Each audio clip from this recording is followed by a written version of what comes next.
Om Swastiastu, halo semuanya, saya Adik Widiana. Pada video kali ini saya akan menjelaskan beberapa proses dari pengembangan aplikasi WebJS.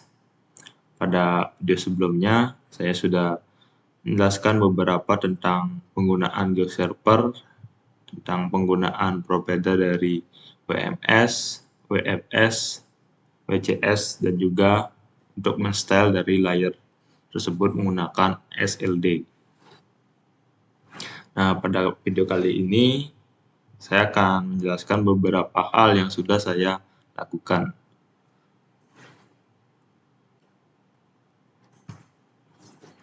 Nah, yang pertama itu ada tentang penggunaan file geotip ke dalam GeoServer, ke dalam WebJS. Geotip ini adalah format file gambar yang menyimpan data raster dengan informasi geografis seperti koordinat dan sistem koordinat. Ini berguna untuk menyimpan data citra peta, data kedengaran jauh, dan juga informasi lain yang terkait lokasi. Nah, di sini untuk menggunakan geotip ini ke dalam WebJS, pertama itu geotip ini dipublish ke dalam GeoServer. Setelah dipublish, ada beberapa hal yang perlu ditambahkan seperti menambahkan stylenya. Kalau tidak ditambahkan style, tampilannya akan hitam. Nah, jika sudah ditambahkan style dalam bentuk SLD, tampilannya akan seperti ini. Di sini adalah tampilan dalam WMS-nya atau Web Map Service.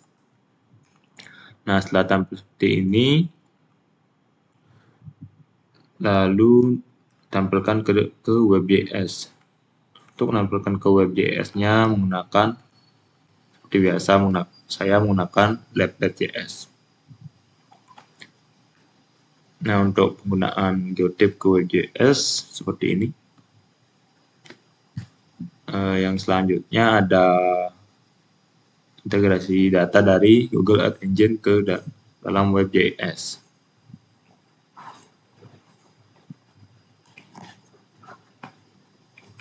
Di sini gunakan Google Earth Engine untuk pemrosesan data. Google Earth Engine adalah salah satu platform analisis geospasial berbasis cloud yang memungkinkan memvisualisasikan data dan juga menganalisis citra satelit. Di sini untuk menampilkan ke WebJS-nya dalam bentuk layer. Untuk menampilkan ke WebJS-nya di Google Earth Engine perlu membuatkan sebuah API yang akan di-request dari WebJS-nya. Jadi kurang lebih tampilan di WebJS-nya seperti ini. Data yang sudah diproses. Ada beberapa layer yang sudah diproses di Google Earth Engine dan ditampilkan di WebJS. Utama itu ada water occurrence. Water occurrence adalah distribusi dan dalam keberadaan air dalam suatu area tertentu dalam konteks di bumi dan lingkungan. Setelah ini saya gunakan untuk menggambarkan sejauh mana air hadir dalam bentuk berbeda seperti sungai, danau, rawa, atau air tanah di suatu wilayah tersebut. Yang selanjutnya ini ada change intensity.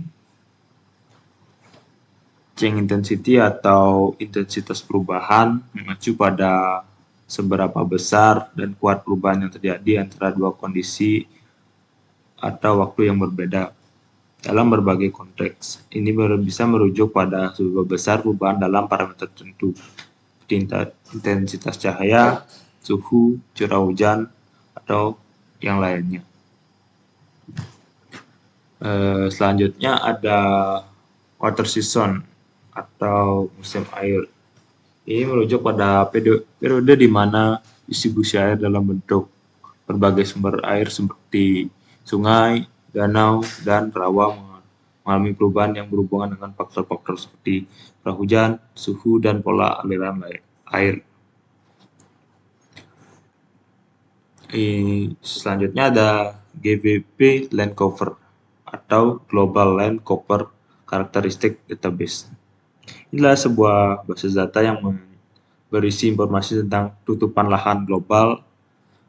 Basis data ini mencakup informasi tentang jenis tutupan lahan seperti hutan, padang rumput, pertanian, perkotaan, perairan, dan lain-lain, serta perubahan yang terjadi dalam tutupan lahan dari waktu ke waktu. Nah, itu adalah beberapa layer yang sudah digunakan dalam WebJS. Selanjutnya ada create data dari WebJS. Untuk melakukan create data ini, pertama itu kita menggunakan fitur drawing dari lab.js. Pertama itu di sini ada beberapa file yang perlu ditambahkan seperti image, label, address, koordinat, geometri, dan juga area. Pertama itu untuk menambahkan koordinat. Saat pengguna menambahkan koordinat, otomatis akan mendapatkan alamat dari di mana titik itu berada dan juga koordinat di mana titik itu berada. Dan juga untuk menggambar area atau poligonnya, di sini ada fitur drawing polygon. Pengguna bisa menggambar poligon, lalu mendapatkan GeoJSON-nya atau geometrinya dan juga luas area dari poligon yang digambar tersebut. Untuk menghitung luas area ini, saya menggunakan library dari Drop.js.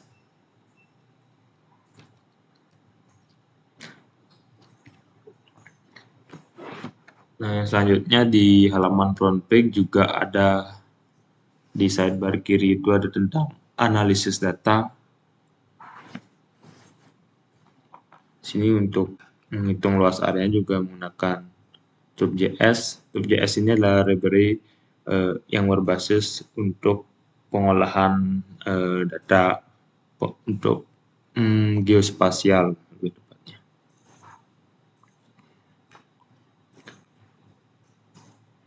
Untuk di front page-nya seperti ini, sama seperti yang di create data, dia menambahkan titik koordinat dan mendapatkan koordinat dan juga alamat dari titik koordinat tersebut. Untuk gambar poligonnya, mendapatkan geometri atau GeoJSON-nya, juga mendapatkan luas dari area poligon yang digambar tersebut. Nah, untuk kedepannya, saat pengguna menambahkan titik koordinat dan juga menggambar poligon, ini akan ada melakukan fitur request ke dalam server atau backend-nya. Dia akan mendapatkan informasi tentang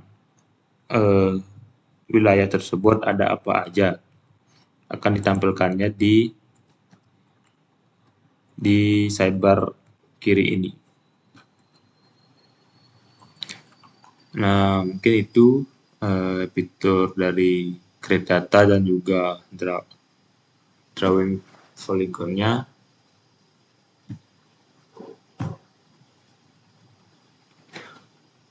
Baik, mungkin itu yang bisa saya jelaskan pada video kali ini.